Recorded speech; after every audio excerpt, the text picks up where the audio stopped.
નમસ્કાર, ગુજરાત મનોમંથન 9 માં આપનું સ્વાગત છે। હવે જોઈએ આજના સમાચાર। વસ્ત્રાપુર પોલીસે અલગ અલગ વિસ્તારમાંથી ઘરફોડ ચોરી કરનાર ચોરોનો ભેદ ઉકેલ્યો।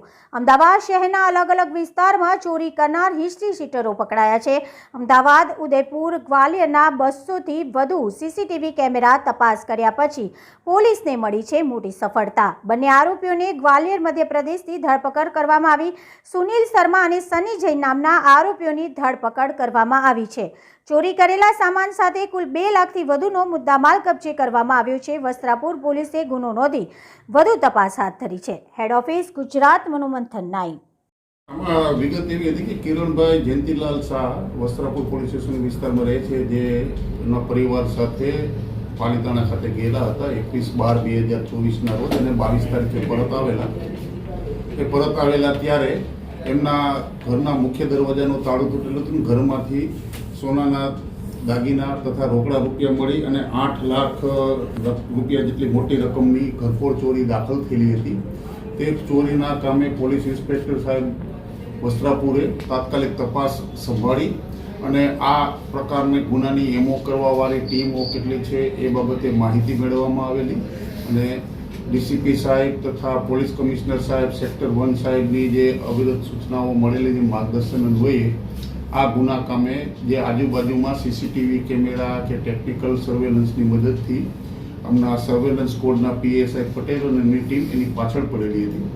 એ આજુબાજુના સીસીટીવી કેમેરાના આધારે એક વ્યક્તિ જે મોઢા ઉપર રૂમાલ બાંધેલી પોતાની ઓળખ છુપાવેલી હતી એવી વ્યક્તિ શંકાસ્પદ હિલચાલ જેવી જણાતા એને રૂટમાં તાત્કાલિક એનું મેપિંગ કરી અને એનો પીછો કરેલો, જે છેલ્લે એમને ગીતા મંદિર ખાતે એ જ વ્યક્તિ જે અહીંયા જોવા મળેલો હતો એવી વ્યક્તિ ગીતા મંદિર બસ સ્ટેન્ડની આજુબાજુ જોવા મળેલી। ત્યાં આજુબાજુમાં તપાસ કરતા એવી વિગત જાણવા મળેલી કે આ વ્યક્તિ નાકોડા ટ્રાવેલ્સની બસમાં બેસીને રાજસ્થાન તરફ ગયેલા છે। એટલે બીજે દિવસે એ જ ટ્રાવેલ્સવાળા જ્યારે પરત આવેલા ત્યારે એમના કંડક્ટરની પૂછપરછ કરી અને માહિતી મેળવેલી હતી કે બસ અહીંથી બેસી આ તારીખે ગયેલા અને ક્યાં ક્યાં ઊભા રહેલા હતા। એ હોટલ ઉપર જઈ એ હોટલોમાં જ્યાં જ્યાં રોકાણ કરતા એના સીસીટીવીના આધારે આ વ્યક્તિ જે છે એનો ચહેરો અને આ તે વિગત મળી આવતા આ જ વ્યક્તિ જે છે એ અગાઉ આપણા ગુજકોપના ટેકનિકલ મેટરની અંદર નાખતા એ 2023ની અંદર સોલા હાઈકોર્ટ પોલીસ સ્ટેશનમાં ગુનામાં પકડાયેલો હતો ઘરફોડ ચોરીમાં।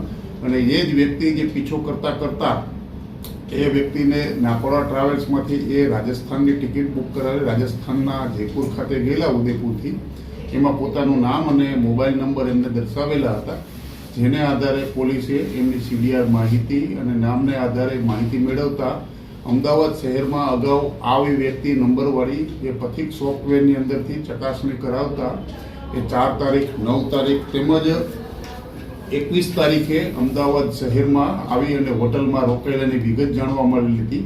એટલે 21 તારીખે આ રાત્રે આવેલા અને એ જ રાત્રિની અંદર આ બનાવ બનેલો હતો, જેથી તેમને તાત્કાલિક આ બાબતે આરોપીનું લોકેશનને આધારે ટેકનિકલમાં ધ્યાન મળેલું કે મૂળ આ મધ્યપ્રદેશના ગ્વાલિયરના ગામડાનો વ્યક્તિ છે, જેથી તાત્કાલિક જરૂરી મંજૂરી મેળવી ટીમો મોકલી અને ગ્વાલિયર ખાતે આરોપીને હસ્તગત કરવા માટેની કાર્યવાહી હાથ ધરેલી, જેમાં ટીમો ગયેલી હતી અને ગ્વાલિયરના જુદા પોલીસ સ્ટેશનમાં આમને હસ્તગત કરવા માટે પોલીસને મદદ માંગેલી હતી। ત્યાંથી વિગત જાણવા મળેલી કે ગ્વાલિયરની અંદર પણ Janakganj police station, Thathipur police station, Bhadav police station ત્યાં પણ એમને આ ઘરફોડ ચોરી આ જ વ્યક્તિએ કરેલી છે।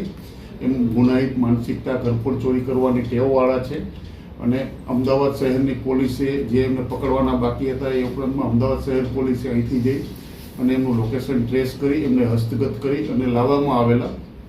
અને આ ચોરીમાં ગયેલ મુદ્દામાલમાં સોનાના દાગીના, રોકડ રૂપિયા બાબતે એને પૂછપરછ કરતા એમને જણાવેલ કે સોનાના દાગીના સની જૈન જે છે તે પણ ત્યાંના ગ્વાલિયર મધ્યપ્રદેશનો રહેવાસી છે, તેને આપેલા હતા અને એમને કોઈ જગ્યાએ વેચેલા અને વેચી અને જે પૈસા આવેલા હતા એમાંથી એમને કમિશન મેળવી અને આરોપી આ સુનિલ ઉર્ફે નરસિંહ શર્મા જે આમ પંડિત ઉર્ફે કહે છે એમને આપેલા।